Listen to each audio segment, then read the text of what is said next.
मेरी बच्ची चाहती क्या है? बस अच्छे से पढ़ाई करना, इससे ज्यादा क्या ही मांगा मेरी बच्ची ने। एक तो कॉलेज की परेशानियां, ऊपर से अजीत जी जाके उसके ससुराल में बैठ गए, उसे परेशान कर रहे हैं। अब और परीक्षा ना लो रब जी, मेरी बच्ची को सुकून बख्श दो, रहम करो मेरी बच्ची पे।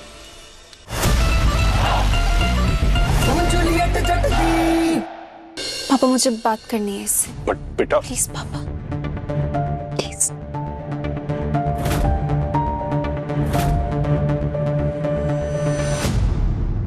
Sorry uncle.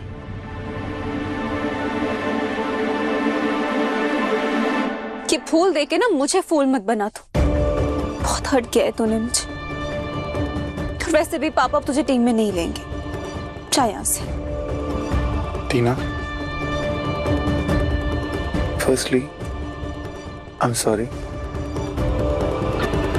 एंड सेकेंडली मुझे क्रिकेट टीम में शामिल होने के लिए तेरे पापा की हेल्प की जरूरत नहीं है। अगर अर्जुन किसी भी तरह टीम से बाहर हो जाए तो कोच को झक मार के पीछे वापस लाना पड़ेगा। मैं अपना रास्ता खुद ढूंढूंगा। रियली? या अच्छा, पापा ने ज्यादा डांटा क्या? बहुत डांटा उन्होंने, वो तो मारने वाले थे। अच्छा वो तुम आ गई हैं। नहीं तो पता नहीं क्या हाल होता मेरा। बट इट्स ओके यार, I understand and actually I like him for that. हाँ, लाइक हिम? क्यों? क्योंकि तेरे पापा ना तुझे समझते हैं, तेरे आंसू नहीं देख सकते हो। हर किसी के पापा ऐसे नहीं होते।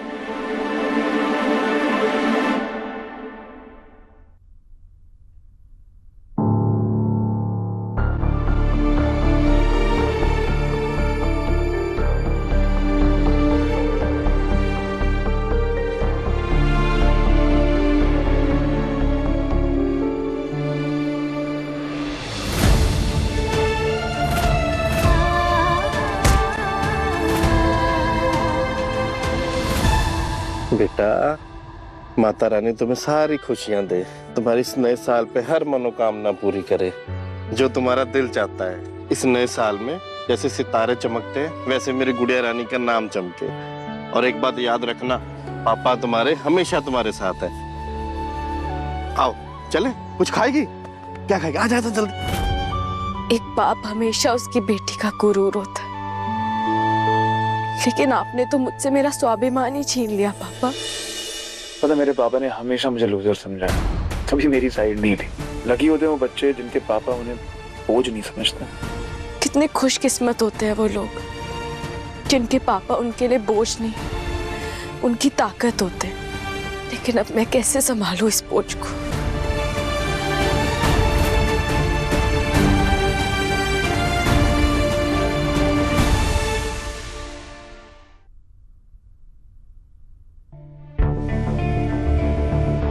मौके का जितना फायदा उठा सकती थी उठा लिया तुमने।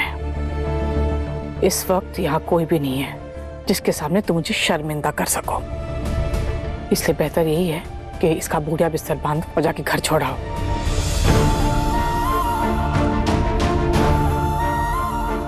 अरे अर्जुन, तुम्हारे तो चोट लग गई है, इसे ऊपर करो। नहीं है, ऊपर करो इसे। अर्जुन दिखाओ, अर्जुन दिखाओ।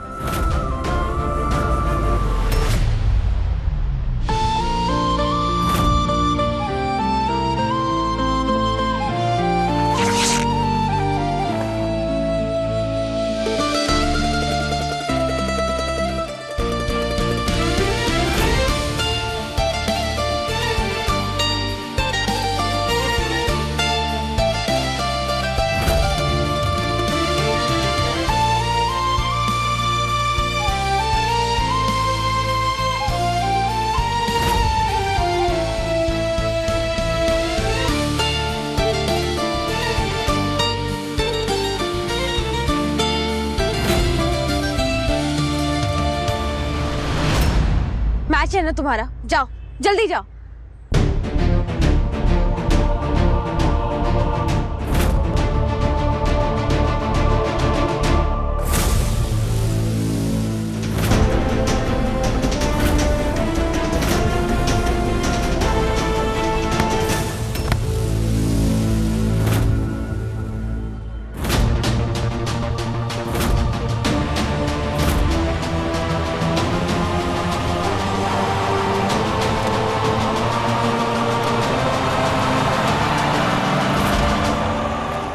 तुम पागल हो गई हो क्या? क्या जरूरत थी अर्जुन की हेल्प करने की? क्या जरूरत थी कुत्तों के सामने जाने की? आज के बाद खुद को स्पोर्ट्समैन मत कह, क्योंकि स्पोर्ट्समैन अपने टीममेट्स को धोखा नहीं देते। तुम अपने टीम में जगह बनाने के लिए तुमने अर्जुन को मौत के मुंह में डाल दिया। सीरियसली यार मुझे नहीं पता था मैडी और जस्ता जो है इसका बैग कुत्तों के सामने डाल देंगे। मुझे लगा था कि पानी में छुपा देंगे या बस करो नवाब, बस करो। नहीं सुननी मुझे तुम्हारी बकवास। तुम्हारी लाख कोशिश के बाद भी नहीं रोक पाए ना तुम अर्जुन को। चैंपियन बनने का सपना भूल जाओ नवाब। लूजर्स कभी चैंपियन नहीं बनते। तुम्हें जरा सा भी अंदाजा आज क्या हुआ है? आज रणजी ट्रॉफी के ना सीनियर सिलेक्टर्स आने वाले थे और आज तुम्हारी वजह से वो मेरा गेम नहीं देख पाएंगे। आज ना मेरी जिंदगी का सबसे बड़ा लॉस है। पढ़ाई करना तुम्हें पसंद है ना, तुम्हारा सपना है ना, और अगर कोई तुम्हें पढ़ाई करने से रोके तो कैसा फील होगा तुम्हें? आज एग्जैक्टली वैसा ही फील हुआ है मुझे। तुमने मेरा सपना तोड़ा और अब मेरी बारी है। अब देखो नवाब,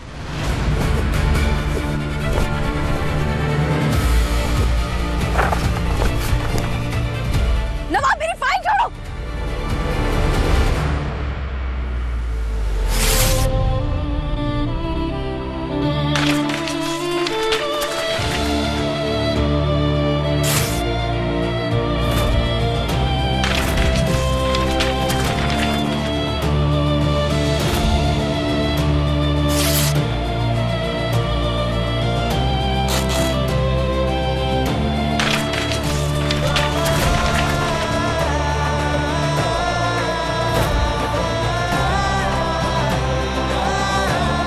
जाओ, नहीं करना तुम्हारे साथ प्रोजेक्ट। अब तुम्हें फेल होने से कोई नहीं बचा सकता।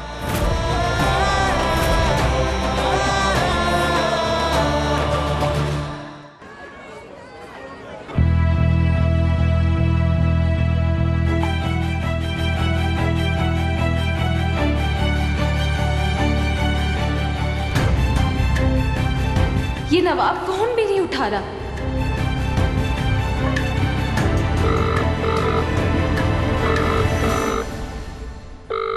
ये फोन क्यों नहीं उठा रहा? प्रोजेक्ट का सबमिशन है, फोन उठाओ नवाब।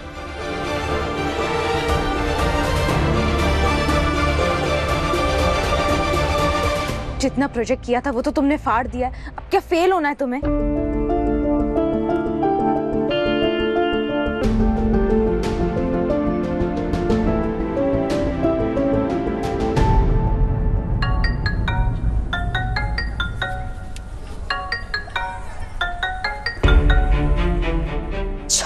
मिस कॉल्स और मैसेजेस।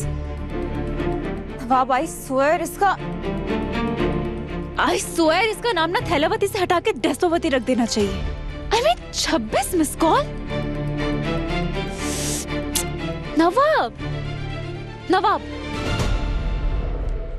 करती रहे कॉल। उसको मेरे और अर्जुन के बीच में नहीं आना चाहिए था।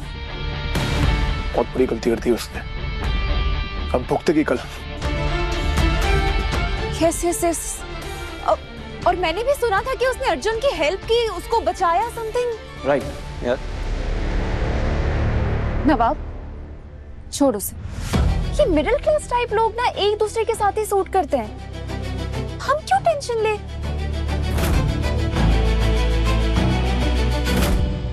लाइफ में जिस मुकाम पर तुम पहुंचना चाहते हो ना, वहाँ बहुत चैलेंजेस आएंगे। और याद रखना, शॉर्टकट्स सिर्फ रास्तों पर काम आते हैं, रेसिंग ट्रैक पर नहीं। और अगर दूसरों के सपने तोड़कर अपने सपने पूरे करो ना, तो उस सक्सेस पर सिर्फ गाली मिलती है, ताली नहीं। तुम लोगों को ना सब कुछ बहुत आसानी से मिल जाता है, इसलिए तुम्हें किसी चीज की वैल्यू नहीं होती। और हम जैसे लोगों को ना लड़ना पड़ता है, इसलिए हमें हर चीज की अहमियत पता होती है। हम एक दूसरे के साथ खड़े रहते हैं, एक दूसरे का साथ नहीं छोड़ते, क्योंकि हमें पता है हम में से एक भी जीतेगा ना, तो जीत अकेली उसकी नहीं होगी, हम सबकी होगी। हम लोग टीम बनकर साथ खड़े रहते हैं, छोड़कर भागते नहीं हैं।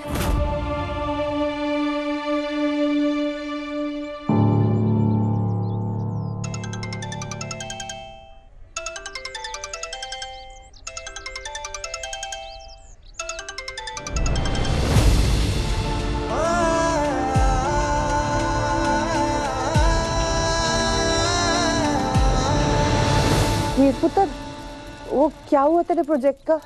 क्या बोला तेरे प्रोफेसर ने? कुछ अच्छा नहीं लगा माँ। प्रोफेसर सर ने मुझे फेल कर दिया। फेल कर दिया? वो ऐसे कैसे फेल कर दिया उन्होंने? माँ, हमेशा मेरी मेहनत ही क्यों पानी में जाती है? हमेशा मेरे साथ ही क्यों ऐसा होता है? सीपीयू में पहुंचने के लिए कितना तरसी हूँ माँ मैं। दिन रात एक किया है मैंने यहाँ तक पहुंचने के लिए, ताकि सबको दिखा सकूं कि मैं कितनी काबिल हूँ। और यहाँ मैं फेल हो रही हूँ। माँ, मुझे तो डर लग रहा है कहीं मेरी स्कॉलरशिप रोक ली तो। ना मेरा बच्चा, घबराते नहीं है। ऐसे कैसे तेरी स्कॉलरशिप रोक लेंगे? वो दिलीप जी, तेरे पापा जी, वो भी तो चाहते हैं ना कि तू अच्छे से पढ़ाई करे। माँ, पापा जी मुझसे पहले से ही बहुत नाराज हैं। अगर उन्हें पता चल गया कि मैं फेल हो गई हूँ तो उनका पूरा भरोसा उठ जाएगा मेरे ऊपर से। उन्हें लगने लगेगा कि मैं पढ़ाई नहीं, सिर्फ टाइम पास कर रही हूँ। माँ, मैं क्या करूँ? मुझे कुछ समझ में नहीं आ रहा है। और जब वो रोती है तब क्या होता है? ऐसा लगता है कि दुनिया का सबसे खराब इंसान हूँ। ना मेरी हीर, वो तू तो बड़ी स्ट्रॉन्ग बच्ची है ना मेरी। पुत्र, अच्छा समय आने से पहले ना रब हमेशा हमें आजमाते हैं। इसे घबराना नहीं चाहिए। तू तो बस खुश हो जा। तेरा अच्छा समय जल्दी शुरू होने वाला है पुत्र। अब सब कुछ मेरी बच्ची की मर्जी से होगा, ठीक है?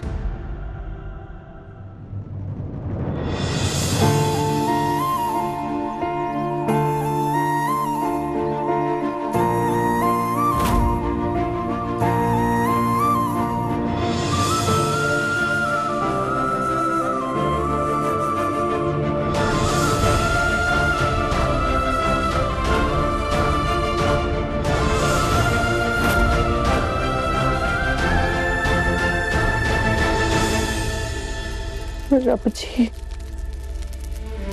मेरी बच्ची छोटी सी उम्र से इतना कुछ सहती हुई आ रही है और कभी उफ तक नहीं की मेरी बच्ची ने।